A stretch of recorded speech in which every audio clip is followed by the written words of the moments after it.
Okay, for West Virginia, we're joined by head coach Bob Huggins, senior Jevon Carter, senior Daxter Miles Jr. We'll go right to questions for coach and the student athletes. Please raise your hand. We'll get a microphone to you and introduce yourself, if you would, for the benefit of the guests of the podium. Over here on the left, please. Kevin Kinder, Blue and Gold News. For Jevon and Dax, can you both describe what Bob Huggins has meant to you? For me, it's been everything.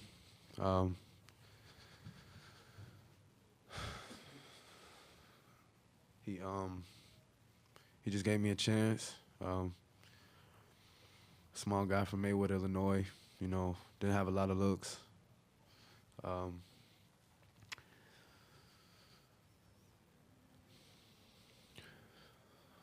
He just saw something in me that a lot of people didn't. Daxter, can we get your thoughts as well? First off, I want to say thank you to Coach Huggs for giving me the opportunity to play for West Virginia, and thank you to the state for showing us just being great in my 4 years. And thank you to my teammates for staying down and working hard. And Coach Huggs, man, he gave me the opportunity, like I said.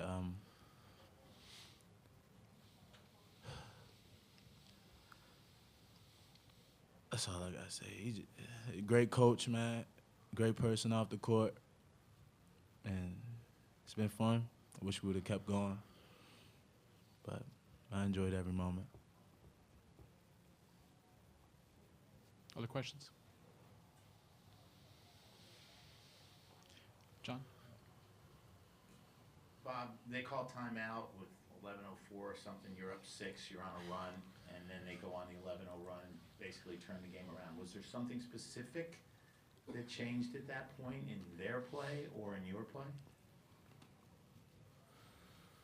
Well, they miss a free throw and we don't block out, and they get the ball back and hit a three, so it goes from 6 to 2 in a hurry. We had shots, John. We didn't make them. They made open shots. We didn't make open shots. I mean, these guys can tell you. I start telling guys at the beginning of the year, man, at this time of year, if you want to win in March, you have to make open shots. They made open shots. We didn't. We got way more shots than they got. We just didn't make them. Say what you want. We came into the tournament shooting almost 77% from the free throw line. We didn't make free throws. You know, those things come back and bite you. You know, you gotta continue to do fundamental things, and when you have open shots this time of year, and the further you go in the tournament, there's less and less open shots. So when you get one, you have to make it. They did, we didn't. Mitch? We have a microphone. Mitch Bignell from Charleston Gazette. Now, I noticed you waved to the fans as you were going off the court. Can you talk about your relationship with them, what it's meant to you in your 4 years? And then, Coach, if you could talk about a little bit about both these guys and what they meant to your program. They came out and supported from day one since I've been here. They've always believed in me. I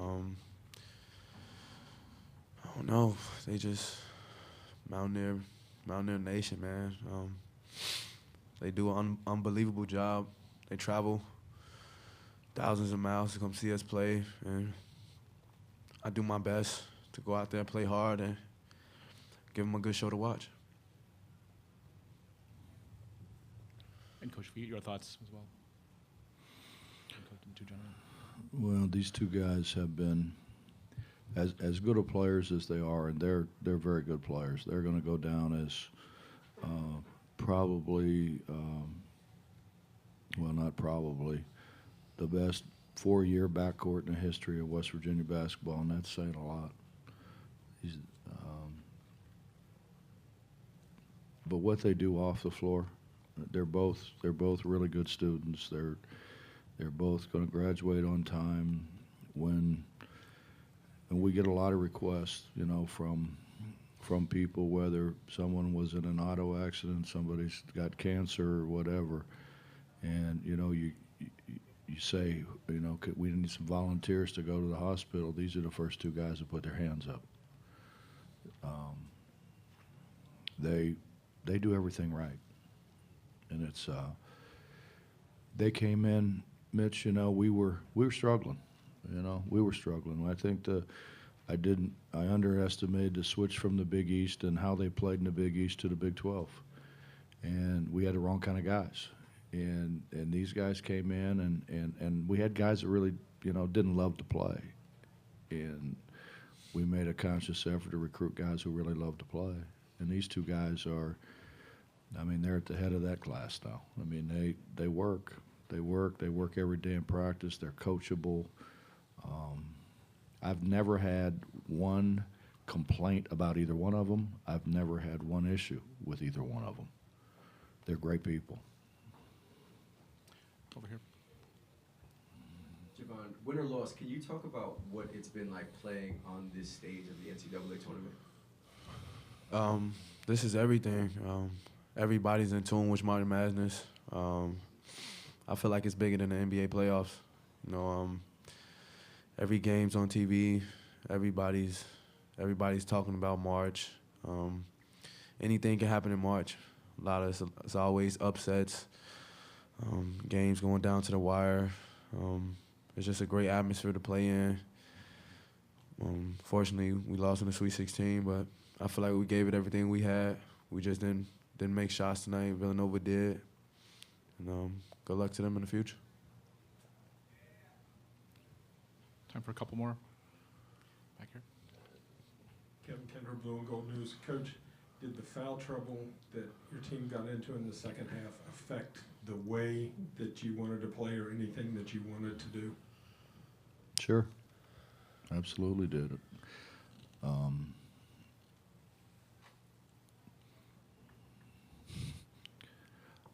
trying to say the right things. Yeah, it does. I mean, when the whistle keeps blowing, it really takes away your aggression. You know, and then, you know, JC had 3, Dax had 4. They're the heart and soul of this team. They're the guys that everybody looks to. They're the guys that